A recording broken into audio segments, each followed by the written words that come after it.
the speaker's session, and after the speaker session, we're going to have a little Q&A. So please feel free to put all your questions in the chat. We'll be collecting them afterwards, after the speaker session.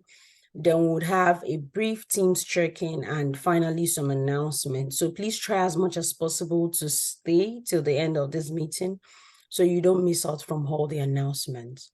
Over to you, Mashkor. All right, thank you. Thank you so much. It's a pleasure to meet you all, and thank you for joining us for this amazing session. We have today a esteemed guest, and he is a renowned expert on the area of research. I will just give a brief run through of his bio, and we'll pass on the floor to him.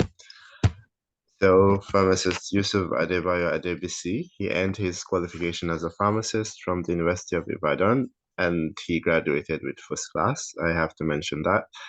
He completed an MSc in Global Health Science and Epidemiology at the University of Oxford, where he was attending as a fully funded scholar through the combined efforts of the university and the Commonwealth Shared Scholarship.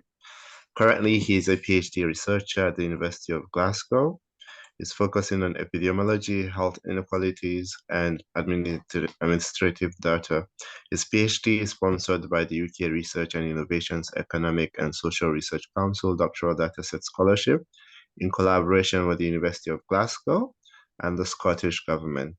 Concurrently, he is an associate researcher at the Scottish Centre for Administrative Data Research, a role that he assumed as part of his PhD program. Yusuf is the Director for Research and Thought Leadership at Global Health Focus, and this is an organization that fosters the development of critical thinkers and leaders in the field of global health, its influence extending over 26 countries. He also serves as an associate editor at Willis Journal of Public Health, and I would say this from my personal experience. He's someone that's truly passionate and dedicated to research and public health, and also empowering the youth in the field of public health and research, and make sure that people have the capacity needed to make the impact in their countries and communities. He has published over 100 publications. He's mentored thousands of people, and he continues to serve as an inspiration to thousands across the globe.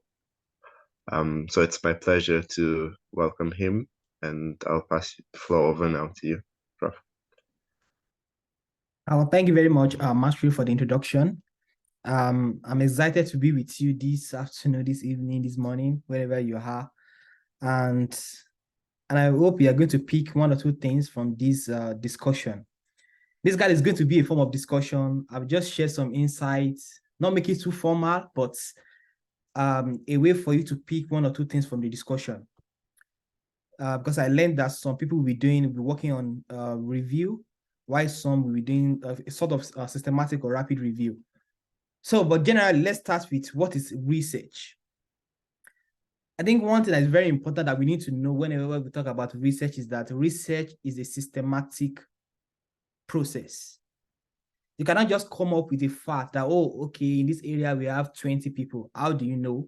You've done some sort of maybe counting or some sort of record keeping to be able to get the data for you to say that we have 20% or 30% of something happening in a community. So research is a systematic process, and that's why we are here, to understand what we need to know about how to get reliable evidence, how to collect information that will be helpful for us to be able to do our research in an appropriate way, and also for us to be able to be certain that anything we claim or anything we talk about in our study or based on our data is actually factual, to be something that can be trusted. So always remember that research is a systematic process. That's, of course, we need to learn how to be able to put the data together and the information together for us to be able to get reliable evidence. So if you now want to do research, you have that big research question. For instance, you want to examine maybe knowledge, attitude, and perception of students regarding COVID, for instance. You have something like that you want to do, which is really in a way broad. That means that you have to be sure of the appropriate method to use to be able to answer that research question. It's not just about you having that big question or big research interest or big research topic in mind. How do you have the resources? Do you have the time to be able to answer that research question? Remember, when we are doing research, we are trying to solve problems. We are trying to answer questions. And if you're answering questions with the wrong approach, then that means that you are not going to have any reliable evidence, or people will see that evidence not, of course, not be reliable to make any policy recommendation or to drive any major impact. So that means that the question that you're asking actually is the one that will drive the method. You won't say, oh, I love to do survey. There's some research that if you use questionnaire to get data, you're not going to get reliable evidence. For instance, if you want to understand the experience of people in a particular community, you want to know how they feel, you want to see how they think, you can't just give them survey, because if you give them survey, most of the time, your questions are going to be close-ended. Yes or no, this or that. But if you want to understand their feelings, what they are feeling at that particular point in time, maybe there's flooding in a particular community, there's earthquake, and you want to understand maybe the impact of climate change on that or something, and you want to see from the people's perspective on what is actually driving that. That simply means that you need to do some sort of interviews, focus group discussion, which is qualitative form of research. So the whole point I'm trying to actually talk about is that if you want to answer any research question, you don't just picture that, oh, okay, I'm an expert when it comes to qualitative research, to doing interviews. But in that particular question that you want to ask, it might be that the best approach to answer that question is for you to do maybe survey or to use other forms of research to do that. So it is very, very important to have that in mind, that you make sure that any approach or any method that you are using to answer any research question is appropriate. For instance, if you are doing rapid review, for instance, the whole goal of doing rapid review is for you to be able to bring evidence together. If you are bringing evidence together by looking at what do we have in this particular area, what do we know about this particular topic, you are trying to bring evidence together. And when you are bringing evidence together, what are you going to see? You're going to see gaps in knowledge. You are going to see what some people are talking about, and if you have another perspective or ways by which you can actually argue at that point or bring a new perspective, you'll be able to see it. So doing reviews, whether systematic, whether literature review, whether just ordinary rapid review, or whether it is a scoping review, the whole aim of any review that you're doing is for you to be able to bring evidence together, look at the evidence, and also look at the possible gaps and ask new questions.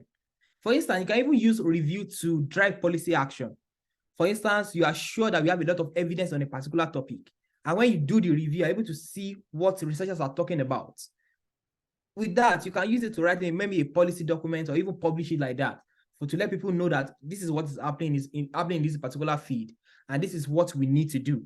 So review is really very, very important. And for me, whenever I want to do any form of research, I think most researchers actually do that. The first thing I look out for is review articles.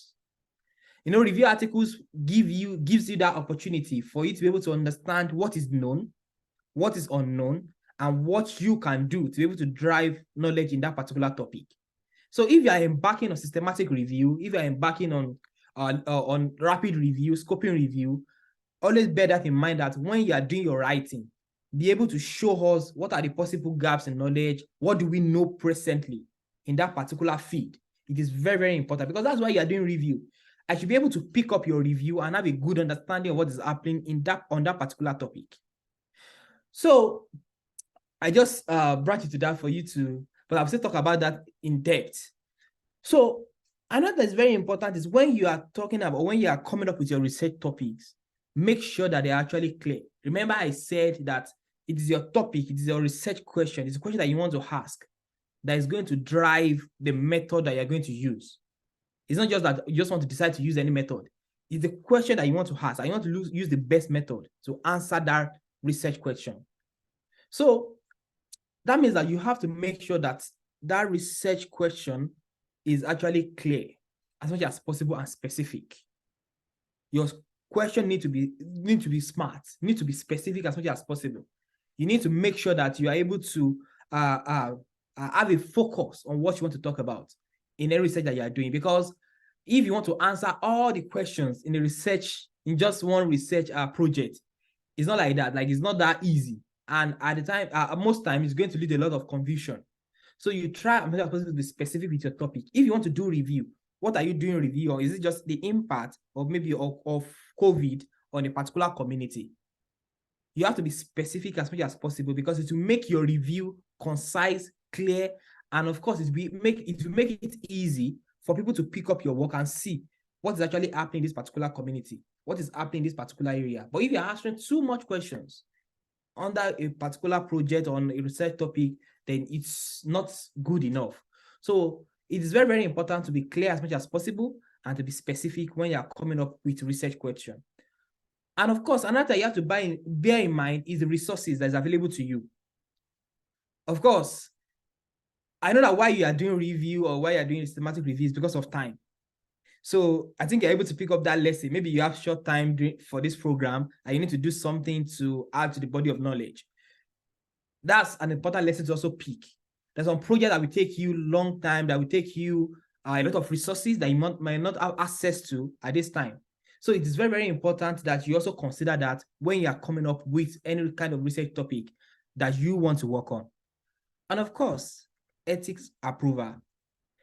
When you are doing systematic review, when you are doing reviews, you don't need ethical approval. You don't need to worry about that if you are doing any form of review. But, well, if you are doing any form of review generally, like overall, doing scoping review, systematic review, literature review, you don't need to get any ethics approval. But you also need to know that ethics is actually very important, and you know why we are getting ethical approval to do our research. Because, of course, in the past, people just pick people, some scientists just pick people and inject them with drugs or inject them with something.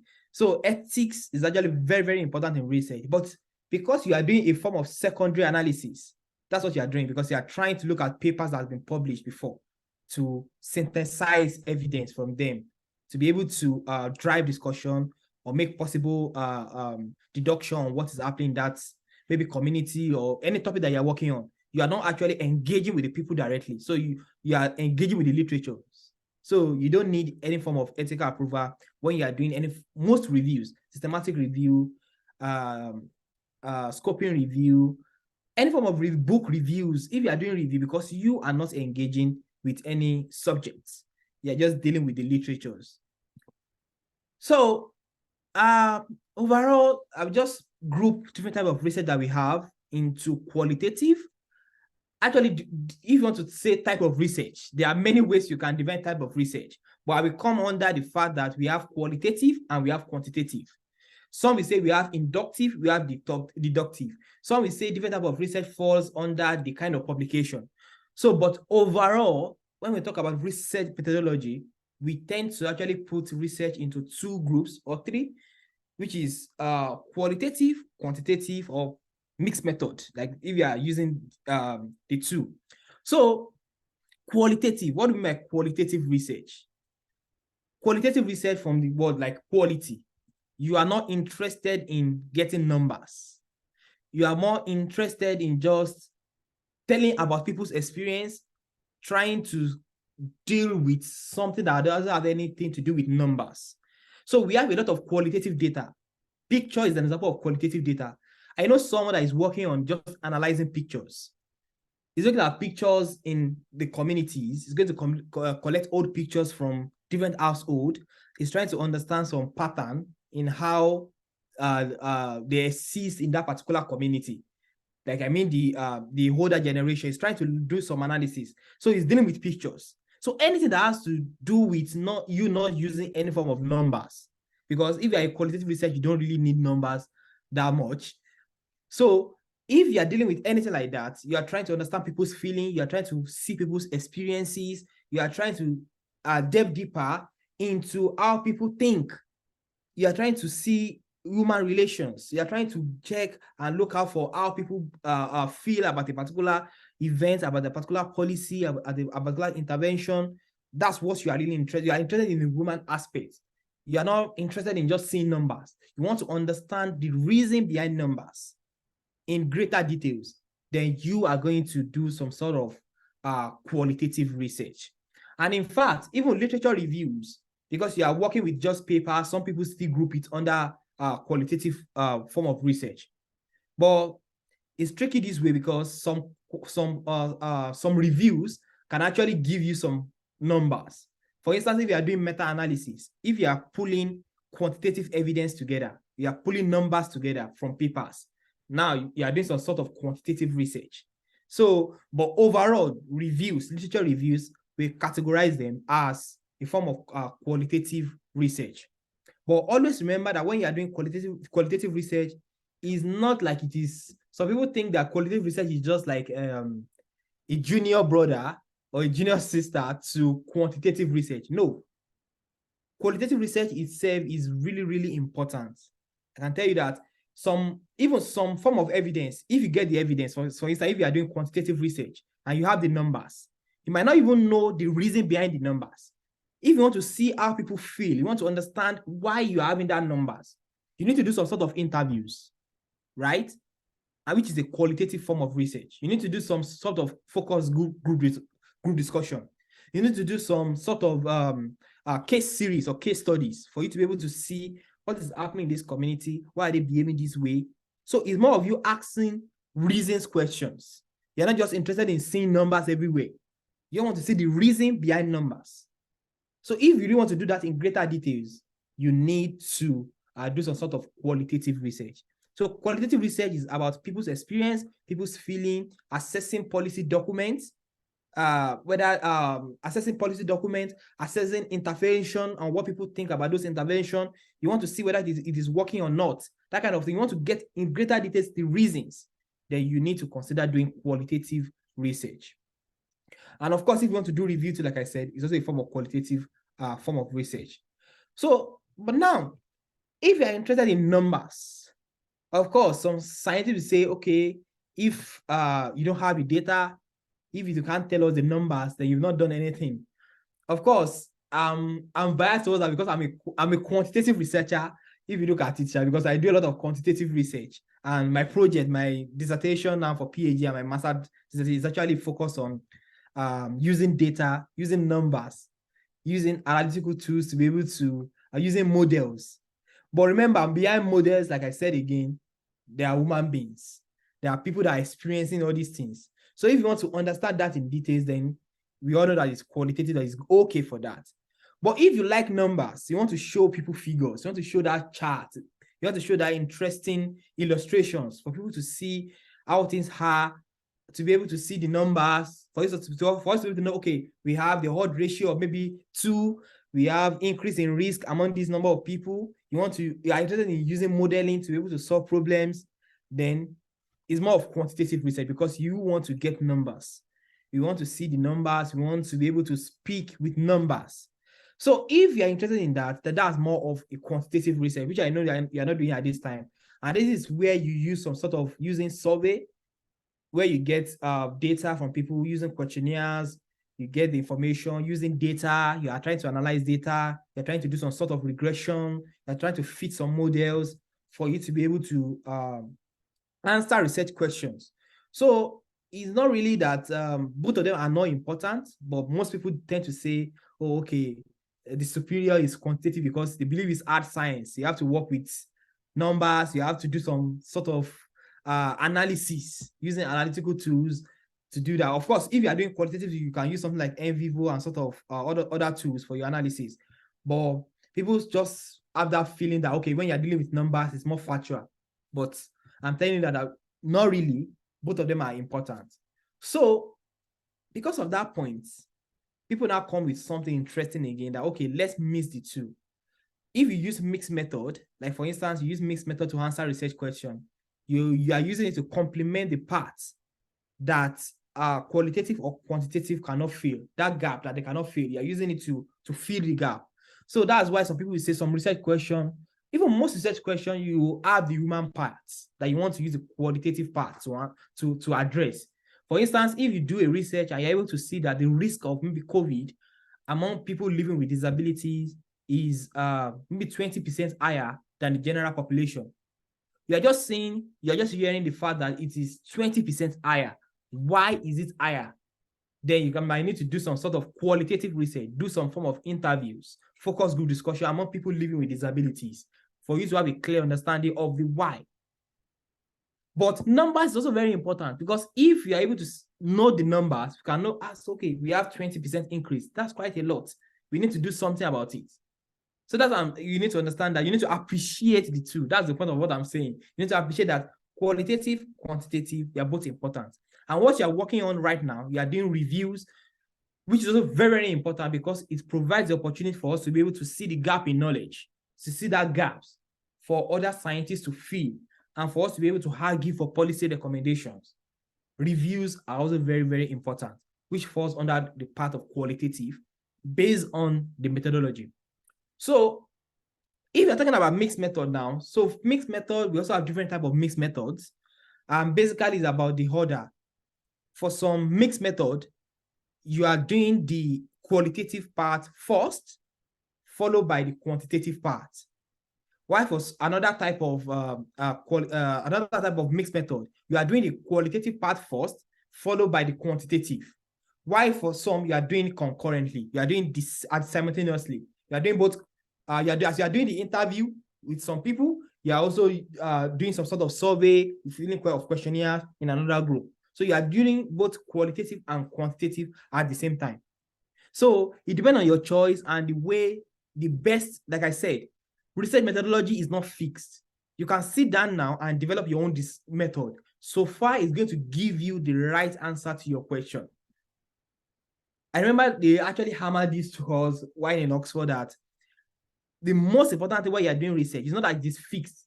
Even that's one of the reasons why we don't now I detest seeing MCQs. Especially as you advance, you're going to hate MCQs, because things are not really fixed. There's something that are fixed, really, but most things are not fixed. The things can change based on situations, based on things that are actually happening around you. So it depends on the question that you want to answer and why you are answering that question. So you can come up and develop. Let me give you an example. During the COVID-19, like we are still amid the COVID-19 pandemic, it's not, of course, it's not over yet officially, though it's not a public health emergency again, or I think, yeah. So one thing that we need to know, okay, about the research. So I want to do something, there's no time. And I'm thinking of the best way to answer the research question, which is to understand how countries. So I want to tell you how powerful reviews can be. How countries are actually using antibiotics. I mean, COVID-19 pandemic. How are they using antibiotics? Of course, I cannot travel to the countries. Even during interview, then people are mentally tired to even do anything. So how best can I do and answer this research question? You know what I did? I just get policy documents on how countries are treating COVID. That's why I'm telling you that doing reviews is also very, very impactful. If you are doing something interesting, and at the same time you're able to develop your reviews, anything you are doing clearly. So I get policy documents. I collected policy documents across countries, African countries, on how they are treating COVID. So, and that's easy. Just go online. Treatment guideline, Ghana. I downloaded that. Treatment guideline, Rwanda. Treatment guideline, Nigeria. So I downloaded all the policy documents. Of course, if any country is going to treat COVID that time, they ask them to publish maybe a treatment guideline or something. So it's easy for me to extract those information online. So I just review those documents and I bring out that countries are actually using COVID. Most countries are using antibiotics to treat COVID. And we know that this is counterproductive when we are talking about the fact that antimicrobial resistance is increasing. People should not use antibiotics to treat viral infections like COVID. So doing that, just simple evidence, just gathering evidence by just doing that and publishing it actually has good insight. And now that paper has been cited more than 100 times since we published it in 2021. So I'm just trying to let you know that publishing reviews is actually a way for you to also do something impactful and also show gaps in knowledge and use it to drive policy recommendations based on what you find in the literature and the possible gaps that you see in knowledge. So I didn't even know that that paper is going to blow up like that, because it's just something simple, because just downloaded evidence. That's what I'm saying. If you want to answer any research question, it's not about, oh, this scientist somewhere is a big scientist that use this method. No, you have to sit down with your group, with your team, then come up with something new, something interesting, something innovative. You are the one doing the research. You are the one that understand the aims and what you are hoping to achieve with your research. So imagine that simple research, just gathering policy documents on how countries are treating COVID, case management documents, getting that, reviewing it, and getting that those information out on how they are treating COVID is able to resonate with a lot of researchers. In fact, I saw it is on policy document that has been cited by WHO to show that countries are actually misusing antibiotics. So remember, anything you are doing, you have to hone it. Like, that's one thing about research. You know, some people, as we are speaking, they are doing something on crocodile. You'll be wondering why the researcher wake up and be doing research on crocodile. But if you ask that researcher why he's working on to getting treatment or getting something from crocodile, he's going to tell you that he knows what he's doing. So your research, you hone it. You are the one that understands. Let me give you another interesting example. For something like COVID, long ago, some scientists they've done something on, I think it's even a review on how chloroquine can be effective in the treatment of COVID. So, and that was like, I think 2002 or something, long ago. Though it's not exactly the SARS-CoV-2, but you know, you have a SARS, like SARS before, SARS outbreak before. So they try to use chloroquine and all sorts of treatment to assess whether it's going to be effective in treating the SARS then. So now, when the COVID came, that research is one of the things that people are going back to see how can we modify structures of molecules to be able to develop new drugs or to be able to repurpose them. So one thing is that your research might not be interesting to people now, which is fine. So far it is interesting to you and you know why you are asking that question. It's going to be like one day it's going to worth it. Like, it's going to be something that is going to add to discussion globally. If it's not add it to now, I'm sure later. Because people are always looking for a way to add to body of knowledge and to improve science. And that's where review actually comes in. When you are reviewing some papers now for your work, you're going to see some papers that people don't even cite. People are not using it, but because you are interested in that particular topic, even if it is published in maybe a low-ranking journal, even if it is published there, if you search online, you might see that paper and it might be useful to you. That's how science works. Well, one day someone will find your work useful. But what is important is how you do your science and how you do your work.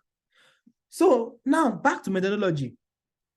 One thing is, when you want to write anything that has to do with methods, what we actually have at the back of our mind as scientists is that, can someone do this work again and get the same answers?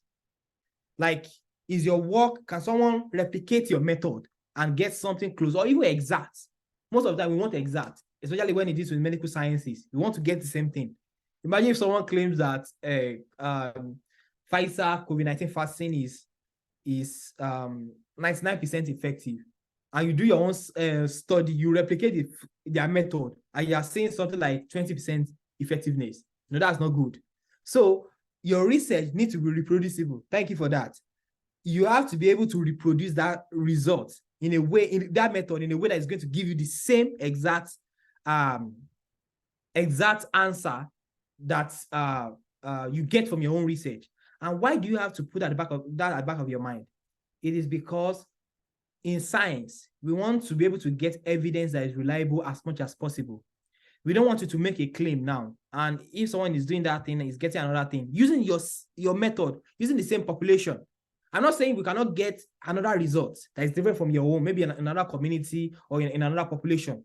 But if you are doing that science within a particular community that is specific to your community, we want to be able to see, get reliable evidence as much as possible, and we want to see a lot of reproducibility in your findings and in your results.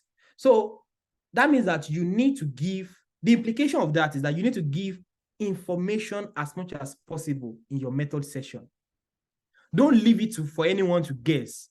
If you are doing review now, you need to tell us how you get those papers.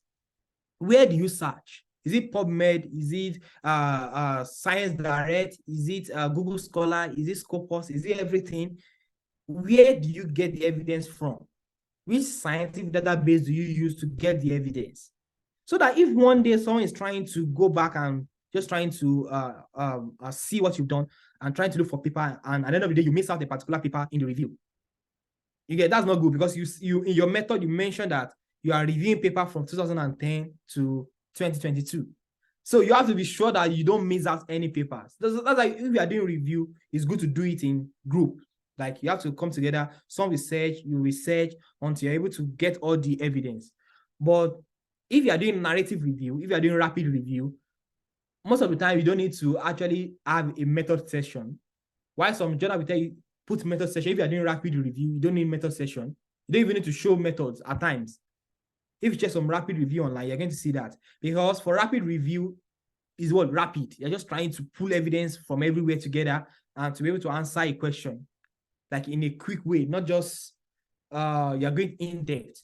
But if you are doing systematic review, you have a lot of work to do, because you have to make sure that you don't miss out any paper. Because if you miss out a paper, that's telling us that indeed your review is not so strong. So you have to try as much as possible not to miss out any paper.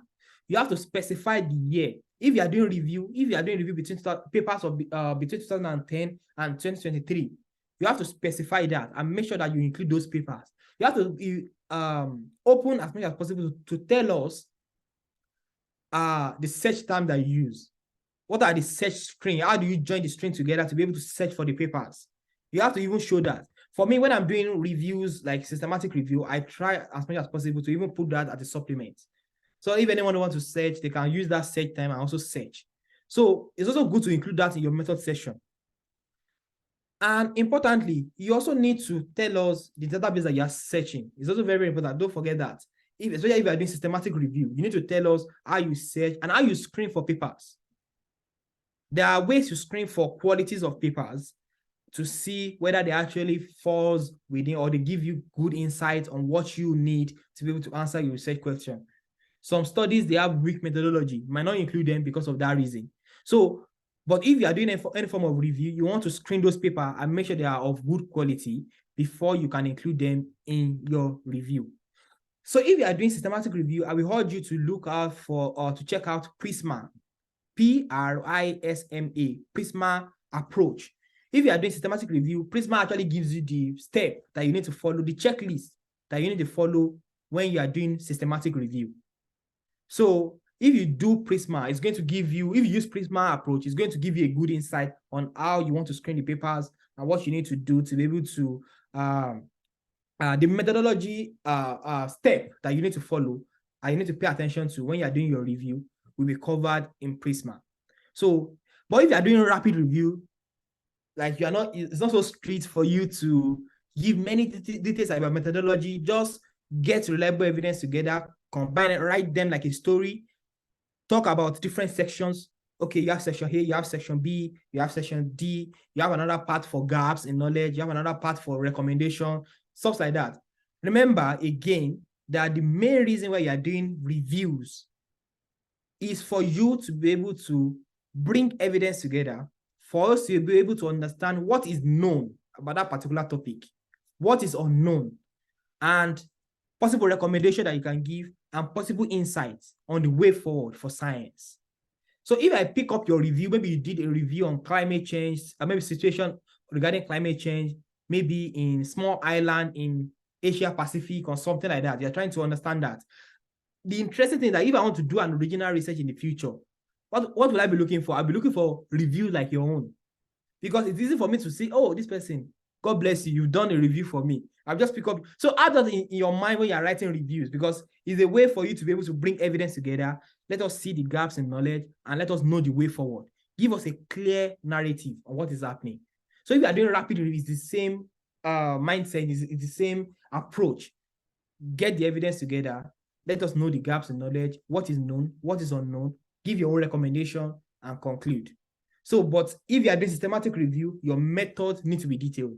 So I will not be going into detail about all this, but I know that if you pick up if you pick up any paper online on systematic review, you're going to see how the method are actually structured. Please do that. Check that. Check like 4 or 5 reviews, systematic reviews online. You will see that these are the things that you need to include when you are doing your reviews. So it's something as straight as that. But some of these things that you should not miss is the fact that you are doing reviews for us to be able to understand what is known, what is unknown, and how we can go forward with science.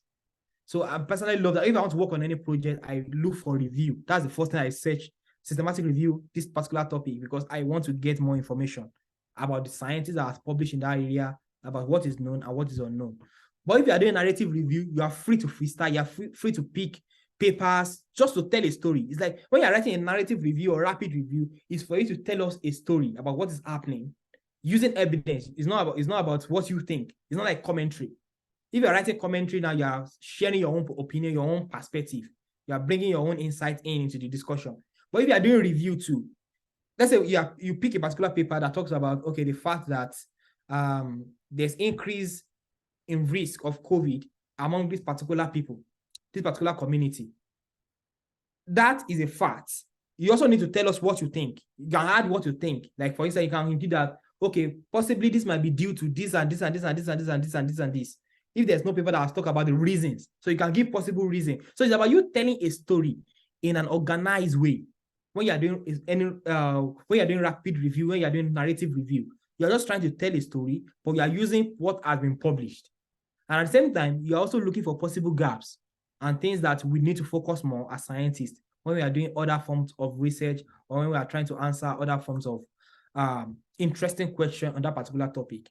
So when you're doing systematic reviews, don't forget that. And when you're doing narrative review, don't forget that. So, but the whole aim of doing any form of research is always to answer questions. Even if you're not solving any problem directly, you are trying to answer a particular question that you've laid out. So, and remember, when you are doing any form of review, make sure that it is something that is relevant too. That is going to... Relevant doesn't mean that it's popular. That's another thing. People are trying to mix that up. If something is relevant, it might not be popular. It might just be that people are not focusing on that. But you want to be the scientist that want to let us know more about this particular area. So you can just a sort of review. Okay, let's say even you can do review to even tell us that there's no paper. But be sure that you search. You know, there's some topics that you want to do review on. You are seeing just like 3 or 4 papers. You are not really seeing extensive knowledge. You are not seeing extensive information about that particular topic. So you can do quick review and write about it. That doesn't mean that you cannot write about a review like that. You can write about it and bring out that fact that we have limited papers and we need more evidence in this particular area for us to be able to answer more questions. Even some form of reviews, say you can use some form of reviews to be able to list research questions. So that's what I'm saying. For research is a systematic process that you need to learn how to do it. But I don't want you to believe that you have to be boxed, you have to put yourself in a box. People are innovating with methods. I've seen a review where the major reason why they do that review is for them to list research questions in that particular field that have not been answered by anyone or on that particular topic. So you can do something like that with your own review. So remember, the whole essence of doing review is for us to be able to see the gaps in knowledge, for us to be able to see what is known and what is unknown regarding that particular topic that you're working on. I think I will just go to question and answers now so I can share more insight through that. Thank you very much. Thank you. Thank you so much for that brilliant expose, I would say. I'm sure everyone, just like me, is really fascinated and learned a lot from the insights that were shared.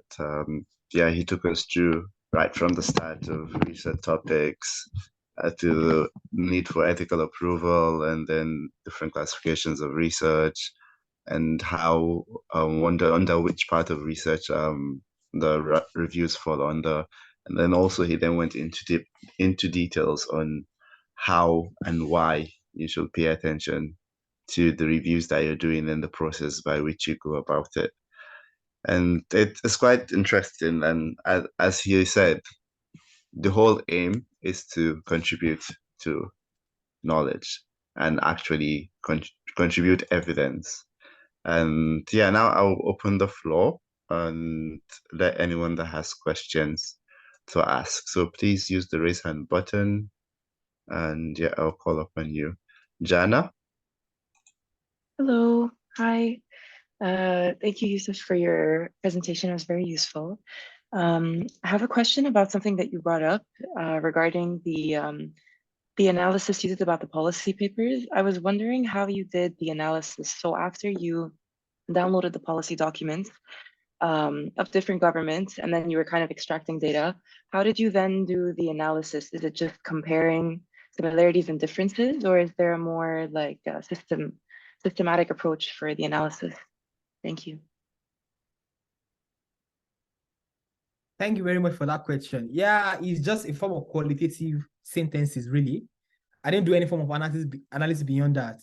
Just extract those, like the evidence, like, okay, this country is using these particular antibiotics.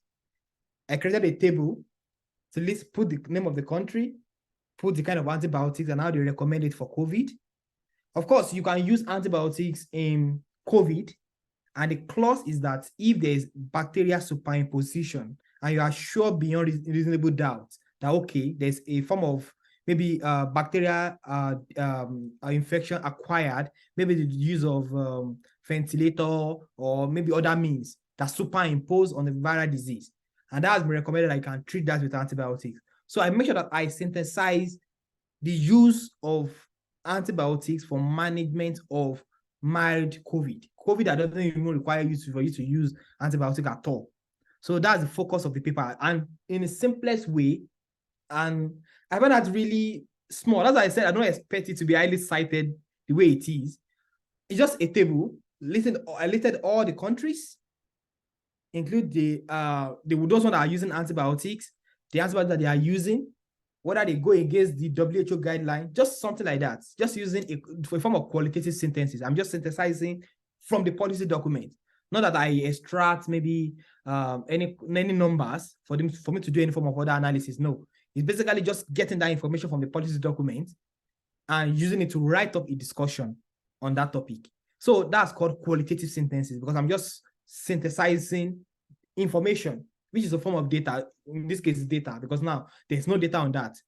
You can generate data any way you want, so far that is contributing to for us to be able to process it to get information. So I said that those information, those data from the policy document, from Ghana, from Rwanda, from Sierra Leone, from Nigeria, I think about 13 African countries. Just get the information, plugging it into the table, then that's all. Then write a story about what is happening and why we need to advocate for antimicrobial stewardship and for the need for countries to actually abide by WHO guideline on how to treat COVID. So just as simple as that. Thank you. I just have a small follow-up, if that's okay. Yeah, that's fine. How did you know which countries to compare and like where the limit stops? Because you could compare so many different countries. So how did you choose those different countries? Because our group is kind of on the same boat of doing an analysis between different countries, but now that I hear you speak, we could go beyond like the two countries that we chose and widen that. So was it based off of like context or same region, or yeah, I'm interested to I like this question because I didn't even touch on that. One thing that's also very important is that we want to limit bias when we are doing research. So then I was thinking of what's the best way for me to select the countries. You know, I cannot just say, okay, I can say that I can actually do that, but I want to limit any form of bias against choosing countries. Though you can say you want to pick Nigeria and Ghana, but some reviewers will ask you why. So what I did is that at the early days of the COVID-19 pandemic, thank you for sharing the paper. Yeah, exactly, that's the title. So at the early days of the pandemic, there's this policy document released by WHO to show the countries that are actually at high risk of COVID. Though it's not really true at the end of the day. But the point is that I use that as like a backbone for me to stand on to be able to choose those countries. You get that? Because the fact is that I don't just want to say I want to do this country. So it depends on what you want to do and how you want to choose the country. So you can actually do that by using maybe something that's been published somewhere. You can use ECOWAS classification For instance, if you want to do many countries, because for instance, if you want to do something in West Africa, you can use ECOWAS. For instance, if you want to do something in Africa, you can use maybe some sort of UNESCO classification. You can just work on using something to support what you are doing. But at times, you don't have that opportunity. You just want to do something on 2 countries or 4 countries. You don't want to have any form of categorization to rely on, which is fine, perfect. You can actually do that. So what you can do is just that try by yourself to explain why you are choosing the country. You can say, for instance, there's really no you just choose at random the countries that you're including in your review. You can mention that, and that's fine. But for any other form of research, for instance, I did a systematic review too for a project. For that project, I've been thinking, how can I select the countries? So I just used that classification by WHO long ago on the countries that are likely to have more problems with COVID, blah, blah, blah, no. Because I want to use an authority. I want to use something like, you can use Africa CDC, yes, something like that. There's some classification by them that you can use. You can use ECOWAS classification. You can use anything. If you are doing many countries and you're not sure how you want to, what you want to use to back up anything you are doing, you can use any form of class. At times, if you don't see anything that you want to use, just say maybe you pick countries at random, or you pick countries. For instance, if you want to do something African wide again now, you can decide to say you pick maybe one from North Africa, one from another region, one from another region in Africa. So it depends on what you want to do and how you want to argue it or discuss it. It's not really fixed. Don't box yourself that, oh, you have to actually put this in place. No. It depends on what you want to do and how you're able to communicate it. But it's always good to have some backings. Maybe, okay, maybe WHO, or maybe you have a reason. It might not be a reason that is well documented. It might be a reason. Maybe you notice that, okay, we have a lot of outbreak, or we have of this region is actually prone to having maybe climate related issues. You can decide to include those countries in your review and just maybe say this is the reason why you are doing this. You can use that as means of justification. I hope I am able to answer the question. Yes, you did. Thank you so much. Right.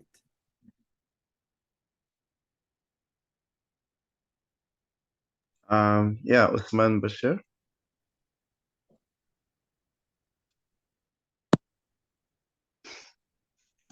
Please, am I audible? Yes, you are. Yeah, thank you so much, Yusuf, for this practical session. Because I even have my book and paper to jot down, but I don't want to miss the flow of the information. I cannot express how practical the session is. Thank you so much for this intensive session.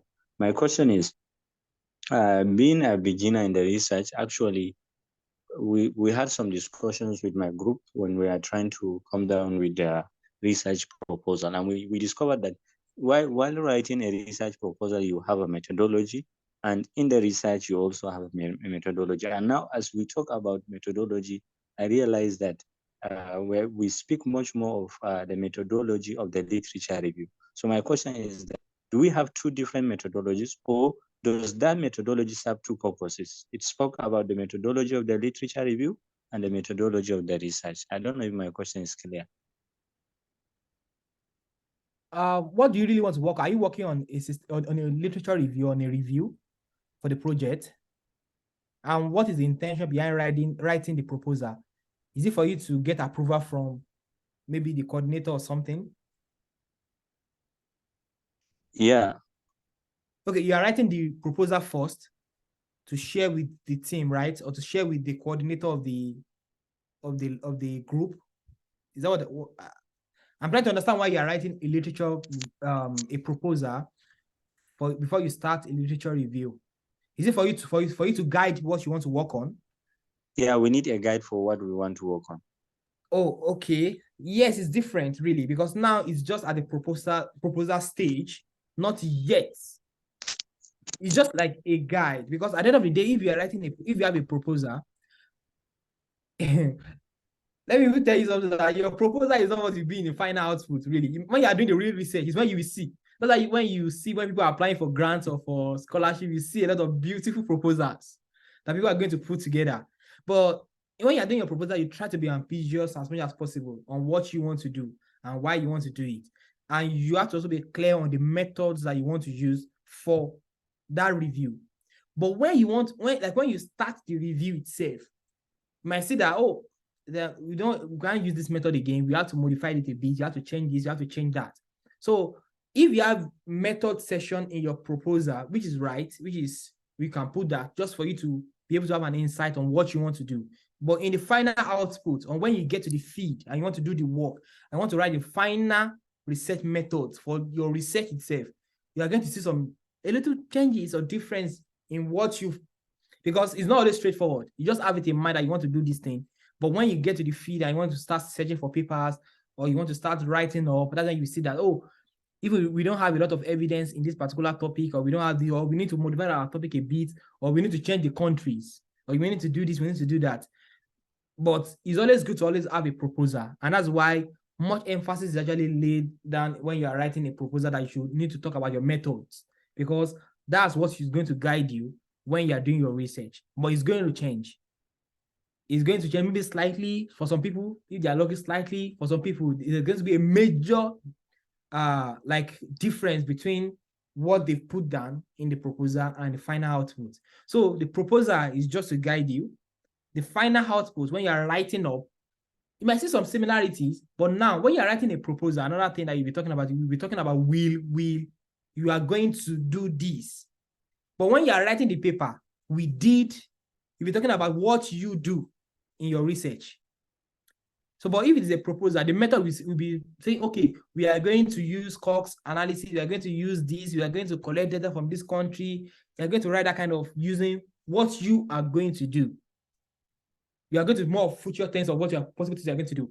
But when you are writing your method in your research, you are likely to talk, you are telling someone what you did. So you're going to write it in past tense. So the tenses are even different. So, but what key thing that you have to take away from that is that if you have been tasked to write a proposal for your literature review, it's fine. It's just for you to have an insight on what you want to do.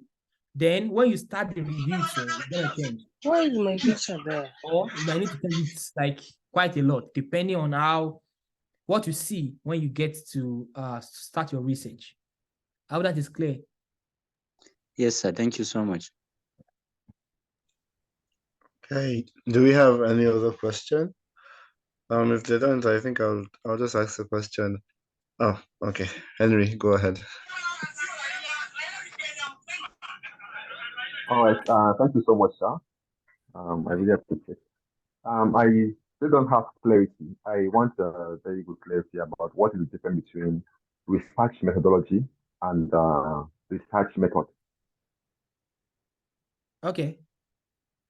Well, some people will say this is the field of study when we are talking about methodology, but actually some people say methodology or method, they are say quite the same thing, because at the end of the day, you are trying to tell us what you have done. But the field of methodology itself, when we're talking about methodology itself, is actually a way for you to be able to understand how methods are actually derived. So some people are called methodologists. And why they are called methodologists? Because their own is to develop methods, and that's what they do. So some journals will even tell you that you use method, because what you are doing is not really methodology. What you are writing in your own paper is methods. You are not a methodologist. But there are some papers that are published basically on methods, like we call them protocols. For if you are writing a dissertation, like if you are doing a very big research, you can publish the method section of your work. And what you are doing is that you are adding knowledge, you're adding evidence to the methodology feed. You get, because someone can later adapt that your method and use it in their own work. So, but the way of writing, the way of answering that particular question, the way of putting it down, or the approach that you use in structuring it is what we refer to as methodology. But some people will say it's also methods. That also it's more clearer to say it is the method, because it's like a broad feed or a broad way of saying, because you're not a methodologist, you cannot write a methodology. But people can write it because you can develop a method on your own and you can put it. But at the end of the day, when we are talking about methods, is actually how you do things. But the study of how you actually put those things together and how you can replicate it or put in another study is what we call methodology. So, but put in the back of your mind that what you put in your research at the end of the day is dependent on the journal. Some journal will say you should write methodology. Some will say methods. So that's another thing. I'm sure there's going to be maybe another session on that, I don't know, for publication.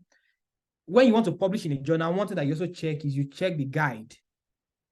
Check the guide for authors. For some journal, we tell you that instead of putting introduction, you should put background. Some will tell you instead of putting results, you should put key findings. So some will tell you instead of putting methodology, you should put method, or instead of method, put methodology. That's their own style. But the core thing that you need to always remember is a feed on its own where methods are actually studied. That's methodology. It's like a broad feed, because some people, they call themselves methodologists because they are actually after developing methods for people to use in their own study. So, but you as a scientist too, of course, you are coming up with something, so you can develop something too. So you can put methodology or method, but at the end of the day, it's dependent on the journal. I'm not sure I'm able to explain it clearly. Do you get that? All right. Yes, sir, I get that. Thank you so much. Right. Got clear to me. Yeah. Right. Okay, Prabha, I think one more question is, could you kind of share some insights on the difference between rapid review, scoping review, systematic review, and how the methods differs in the different reviews? Okay. So now let's start with like I said earlier, method reviews. All of them actually have almost the same aim, to be able to see to be able to understand what is known, what is unknown, and the gaps in knowledge. And for anyone to be able to pick up your review and understand what is happening in that particular field or on that particular topic. So now, the major difference across all these type of reviews is actually the approach or how you do them and what you lay emphasis on. For instance, if you are doing systematic review, you are more thorough because from the name, systematic, you are reviewing papers systematically. You're not just including any papers. You are trying to include papers from peer-reviewed journals only that have been peer-reviewed for you to be able to advance any form of discussion that you are doing. So when you are doing systematic review, you are going to be more careful on the type of paper that you are selecting. You're not just selecting any form of papers, and you are selecting papers that have high quality and are going to add insight to the reviews that you're doing.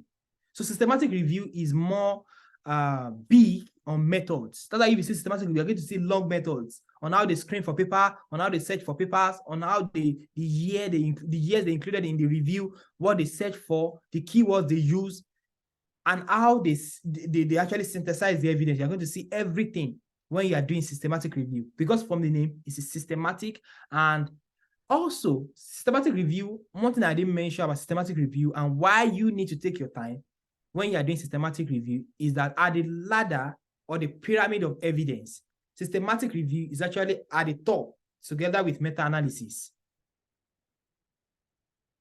Systematic review is actually what scientists use to bring evidence together.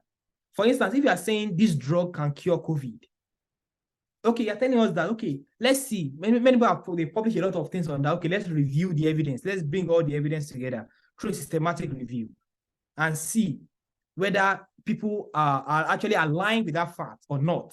So that's why you're going to ask questions like whether this drug is effective or not in treating this particular disease. So in that case, now you want to see what scientists they've done many years ago. You are pulling evidence together to be able to answer that question. So, but now another thing is that if you are not interested in numbers, systematic review is actually qualitative in nature. You are pulling papers together. You are pulling just papers from every sources together to answer that question. But if you are interested in numbers, for instance, you want to pull together the estimate from study A, study B, study C, study D. For instance, if study A tells us that we have 20% increase, another study 30% decrease, another study 40% reduction, another study 98% increase. You want to put those evidence together to be able to get maybe a sort of an average, not really an average, but you want to pull those numbers together and be able to come up with a final conclusion. That's when you do a meta-analysis. So systematic review actually precedes, most of the time, you have to add evidence in a particular area before you can proceed to meta-analysis. And meta-analysis, in a way, is also a form of quantitative review. That's what we call it. It's a quantitative review. Because at this point now, you are not interested in just the story. or just picking up numbers. You're not interested in joining the numbers together and finding sort of maybe average, or to be able to come up with one single estimate and say that, oh, this drug is 90% effective based on this meta-analysis that pull study from this and this together to be able to answer that question. So you now see that for systematic review, you have to be very careful how you're pulling the evidence together, how you're searching for the papers. So don't be shocked that when you see a systematic review paper, you see a long method telling you how they synthesize, how they bring the evidence together, because systematic review is actually at the top level of evidence pyramid together with meta-analysis. So that's that for systematic review. But for narrative review, it's just like a story. You would like to test story. So you want to test story, you want to write a lot of things, story about a particular topic. You just want to pull all sort of evidence together. Even you can use newspaper. You can use any other gray literature. You can use anything. You can use book. You can use, it's not a must that you use a peer review paper, which is most of the time we want to use that when you are doing systematic review. We want to use original primary data when we are doing systematic review. But if you are doing narrative review, you are more interested in what? In just writing a story, just pulling things together. Like you're writing a story about different things, connecting the thoughts together. That's when you have different sections when you are doing a form of narrative review. I'm not sure if I can share my screen to show you. Yeah, you can. Okay, let me try.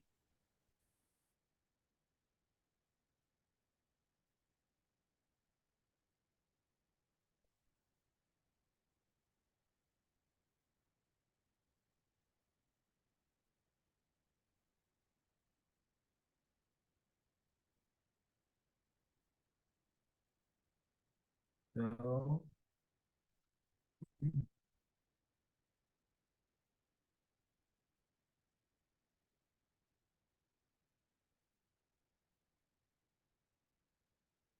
I see it, my screen. Yes, we can. Okay, now look at this paper. From the topic, from that, you can even see that it's a sort of something like a review. COVID-19 surveillance systems in African countries. That means that I want to pull together evidence on what countries are doing regarding COVID-19 surveillance. And if you look at the paper itself, it's a narrative review. Narrative review in the sense that we are just pulling evidence together from different sources, newspaper, anything that gives us evidence regarding surveillance on this particular African country, just 13 African countries. And see the full paper. This is the full paper. Like I said, you have to be clear when you're doing narrative review too on your aims. For this one, what we are interested in is to identify and catalog the COVID-19 surveillance system in 13 WHO identified COVID-19 priority countries, like in Africa. We are interested in just that and describe the challenges, nothing more. So you have to be clear, because when you are searching, you are going to see many interesting things along the way. So from the beginning, you need to know what you are looking out for. For instance, most of the time, some journal will not even ask you to put methods when you are doing narrative review. You do need to include methods. But this journal instead of should include material and method based on their own style. So we have to mention how we search. But if you are doing systematic review, we also show you systematic review and how detailed systematic is expected to be. But if it is this, in this case, what you only need is just to tell us that, okay, this is where you get information from. These are the things that you search. You don't need to go into details about how you screen for quality or stuff like that. So this is just the method. And now you see the result and discussion. We already have structure on what we want to talk about. For instance, the first thing is the category of COVID-19 surveillance systems based on the things that we review. See, we put that together. Like it's structured. It's like we are writing a story about that topic. We are putting evidence together to talk about what is happening. For instance, here we see, we mentioned about, we talk about what is. So now you see another heading. Now we have this. This is another heading. So this heading now is, in a way, it's biased because, and I won't say it's biased because we already had that in mind to talk about this, because this is a new concept when it comes to you doing doing a sort of review or doing some sort of surveillance in public health response. So we try to also use that heading. So now you have that in mind on your own, that these are the things that you want to talk about in your reviews. And you'll be looking for papers to write a story around that and to talk about possible gaps in knowledge. So this is another heading. So now we move to challenges. So these are the challenges regarding what we see in the papers. You can see now we have shortage of human resources, which is one of the problems, and we are able to use papers. You can see how we are justifying it with evidence. You can see citations of papers that we use to justify just that point. So we are looking for paper, any data source, not just we use to us know, okay, for us to be able to show that shortage of human resources is actually a problem. You can see another one, stigma and misinformation. You can see diagnostic insufficiency. So all these things is based on our own sentences. We are the one that synthesize all these headings based on what we see in the policy document. But if you are doing systematic review, you allow the paper more to do the speaking based on what you see in the evidence. And you are more detailed and clear on how you search for paper. If I want to do systematic review, I cannot use this kind of method. It's too small. I have to be more detailed about how I search for all these things. Not just, it's because the journal wants it. More journal will even ask you to remove the method for, let me show you another one.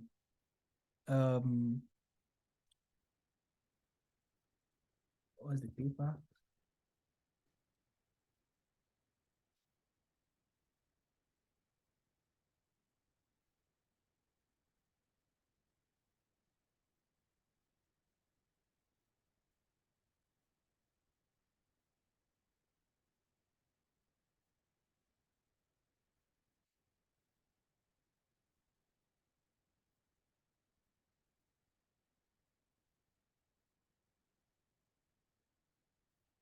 Okay.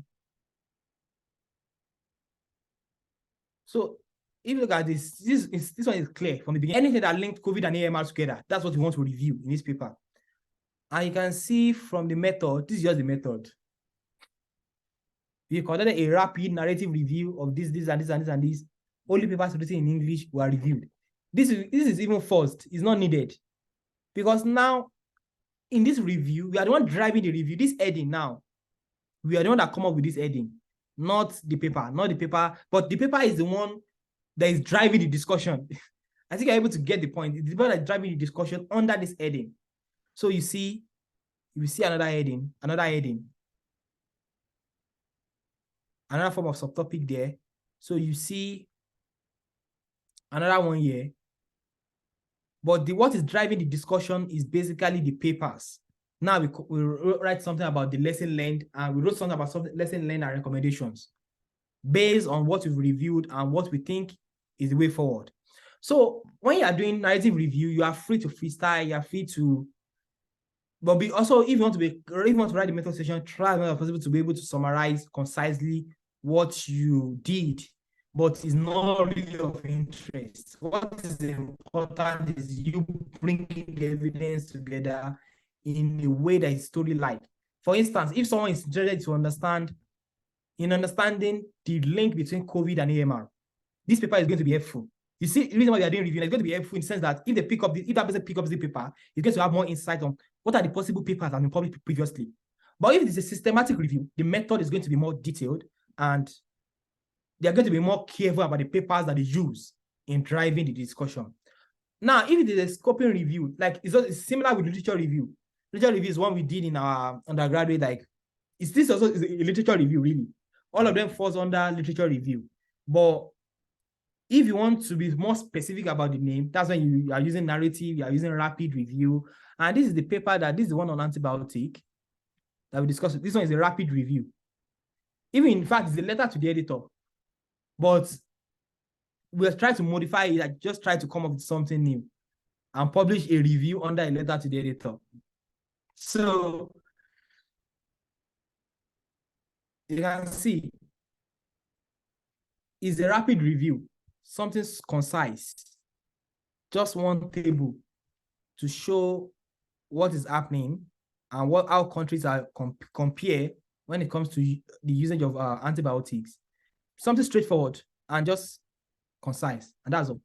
So it depends on what you want to do. So now, if you're talking about scoping review now, scoping review is actually another interesting thing that you can do. And basically, when you're doing scoping review, it's basically you trying to synthesize where there's no evidence, really. You're just trying to use paper. You're trying to, like you're scoping. Where you're scoping something. So you're trying to, there's really not much evidence in that field, but you're trying to synthesize with the little that you have, with the little that you see. Just trying to bring out those information in a concise, in a story-like way, in a clear way, and in a way that people can actually benefit from what you've synthesized. So it's more of synthesis when you're doing scoping review. You also have book review. Of course, if someone wrote a book and you want to maybe give a concise overview about the book, you want to give your own criticism or your own, just like when you're reviewing films, movies, stuff like that. It's just similar to book reviews. So, but the whole idea of all kinds of review is for you to bring out evidence, for you to tell us what is known, and for you to, in a way, to give some sort of criticism on those papers, the gaps, the weaknesses in those papers, and what they add to knowledge, and how we can go forward from there. So we have all kinds of review based on the name or based on what people, but the whole idea is still the same thing at the end of the day. So we have scoping review, we have systematic review, we have narrative review, we have just ordinary literature review, we have rapid review, we have meta-analysis, which is a form of quantitative review in a way, because you are combining evidence together, numbers, for you to make judgment. So it's just about the name that you call it and how some people can come today and just give another review, another name. You can say your own review is maybe traditional review. You'll be wondering what is traditional review again. Everything is just to confuse people. But the whole point of idea behind review is for you to bring evidence together and look at the gaps in knowledge. So don't let any names to, because some people want to convince people with names. But the whole idea is still the same thing. I hope that is clear.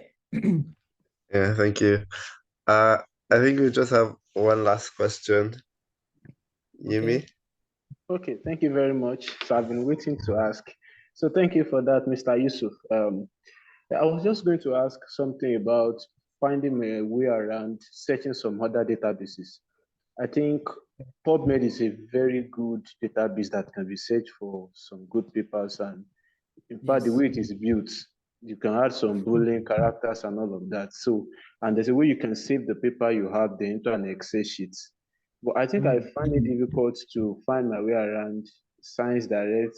Of course, I can use Google Scholar, but I don't think Google Scholar has the same property as PubMed. So how do you go about your way getting the papers you need from Google Scholar, Science Direct, and other databases? And I mean the relevant paper. How do you go about your way, especially when you are doing systematic review? So let me just stop that. Yeah, unfortunately, we only have two free ones. Just PubMed, PubMed Central, Medlin, and Google Scholar. They're actually free. The reason why you're unable to search for papers in Science Direct is because Scopus Elsevier wants to collect money. It's not free for you to search for papers. So that's why most of the time I advise people to just stick with using Google Scholar and PubMed. Even Scopus is not free. You have to have subscription with them. You have to be able to log in to your own account, maybe through university or something, for you to be able to access Scopus for your literature search. But for PubMed is okay, and you don't have any problem with that. But for Google Scholar, the disadvantage of using Google Scholar when you're doing literature review is that Google Scholar just crawl anything. Even if that paper is in just one, it can crawl any, even website, just something that is not peer review. You can just crawl anything because it's Google now. Google can just search anything and just put it there. But you can actually use Google Scholar. Google Scholar is actually the largest database. It's actually larger than any other thing. Because, and the reason why it's larger is not because it's a good thing, really. Because it can actually bring many things. If you search for something, it's going to give you everything, something in that line, from websites, from newspaper, from blogs, from people, from journals, or from outputs that are not, maybe they are not really good journals like that. It's going to give you everything in your search. So you have more work to do screening when you are using Google Scholar. Because Google Scholar is so big that it can be confusing at times for you to use it. But I still use Google Scholar when searching for papers. In fact, I use it because it's easy. Just put the keyword, Google scholar.google.com, just put the keywords or things that you're looking out for. You're going to see all sorts of things, ranging from grey papers to literature to all sorts of things. You're going to see everything, which is good at times for you to have a broad overview of what is happening in that particular area. So I tell most people that PubMed and Google Scholar is actually enough for you to do your review. Just that some of the function that you see in PubMed that makes it easy for you to be able to search export papers is not present when it comes to Google Scholar. So that's why some people are not really, they don't like using Google Scholar. But me, I like using Google Scholar because I can see broad picture of what is happening, and I can do some sort of sentences using something like maybe EndNote or other referencing manager to extract relevant papers and just keep there. So when I'm ready to use there, I just go there and just extract relevant information, read them, and make meaning out of it. But it is easy for you to be able to use keywords to get more papers that are highly relevant to you when you are using both Google Scholar and PubMed. But Scopus, unfortunately, is not free. Science Direct is not free. PsycInfo, Embase, they are not free. You have to, Web of Science is not free, but they are good. Web of Science and Scopus.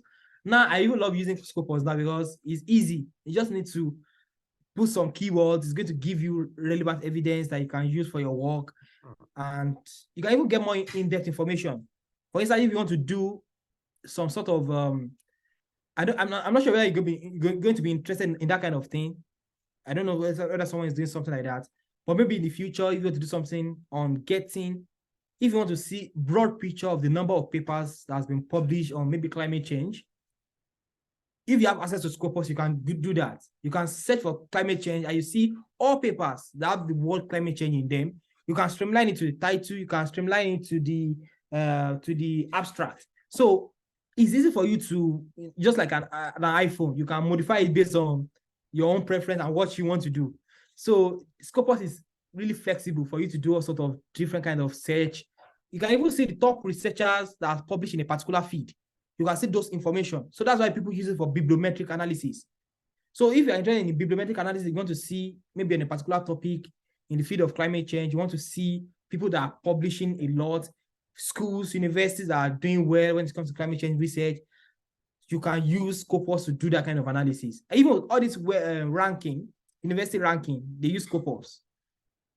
Ranking universities that, okay, this university is the top, this one is the, so if your school if you don't publish in Scopus index journal, then that means that your paper is not going to show up in Scopus, then you are missing.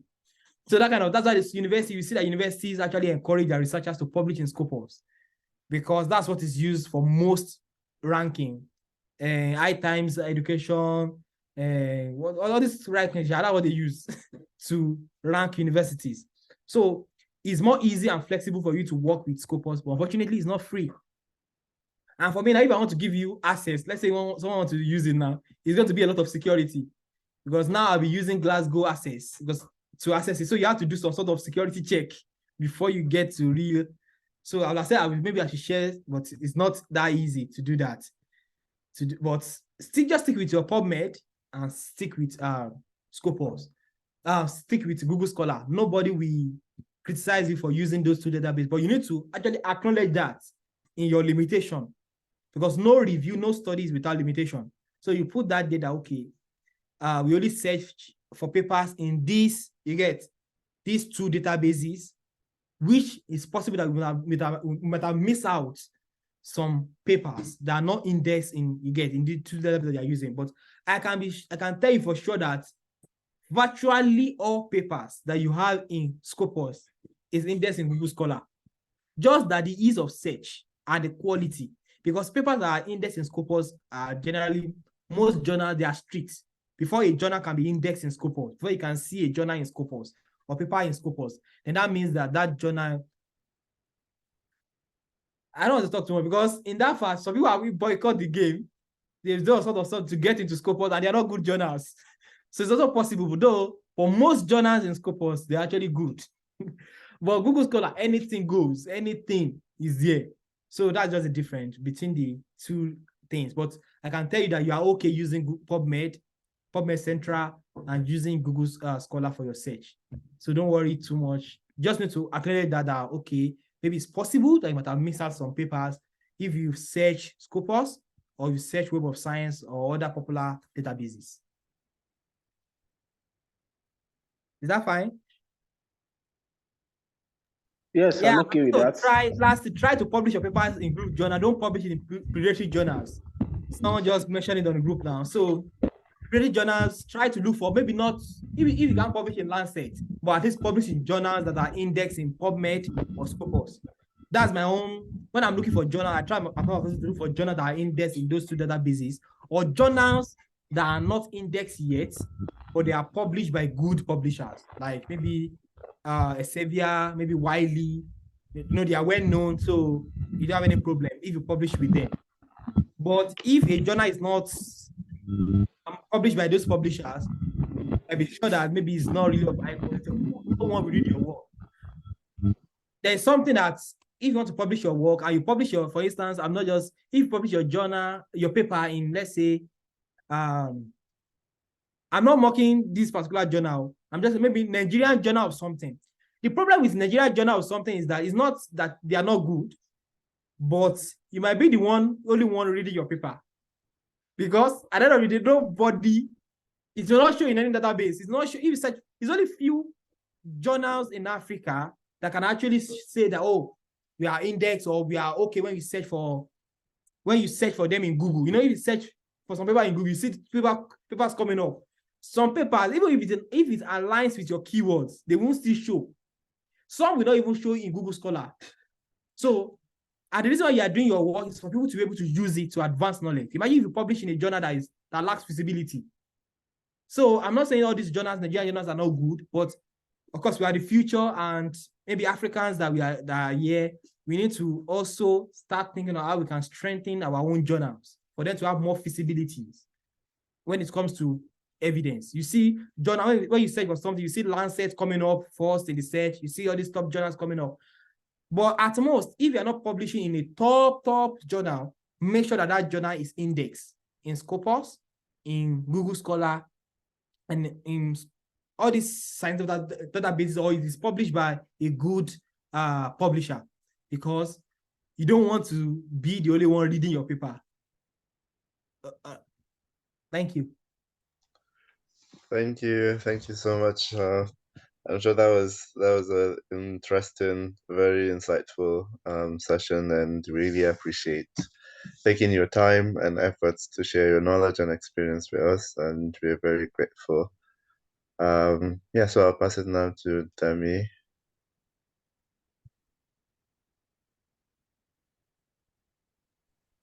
Oh my God. I am not even trying to exaggerate or anything. I would say that I am just so glad and, happy that you are the one that did this, because I can't think of any other person that would have been able to speak directly in the context of what exactly we were trying to do. Most people would have given us general information about research methodology, but the fact that you decided to go in depth into review, and I'm not even joking, like I had lots of notes, lots of notes. So I'm really, really grateful. I'm happy, and I'm sure that, so many of the people here would also, agree with me, because we have been meeting with them. We have seen their challenges and how to put all of this information together. And with everything that you shared, I believe that they have a framework of what to work with presently. So your information would definitely make all of the teams easier to work with going forward. And for that, we are saying thank you.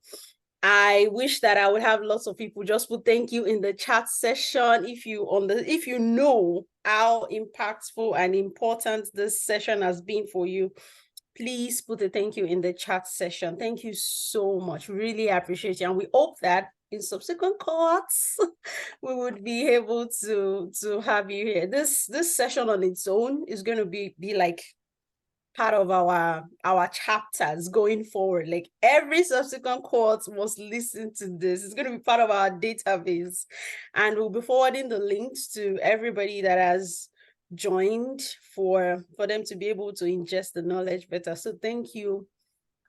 Thank you so much, Mr. Adebisi. We really appreciate it. So quickly, our time is fast spent. We only have 1 minute remaining. And just like I said earlier, we have been able to meet with teams over the past 1 month, and it has been hectic, no doubt about that. But we would still continue to meet with you in the next 1 week. Most importantly, we have some teams that we are already speaking to on WhatsApp.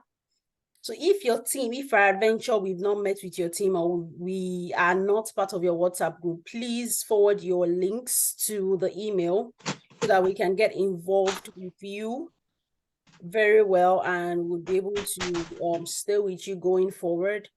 And also, please try as much as possible to be present in all of your team meetings. This is the methodology stage, and this is when everybody's hands must be on deck. It cannot just be 1 or 2 people, working on your research presently. This is where your hands needs to be on deck for your research. This is where we are establishing authorship. So it's very, very important that you're not just giving any form of haphazard presence. Don't just be on the team to be a space filler.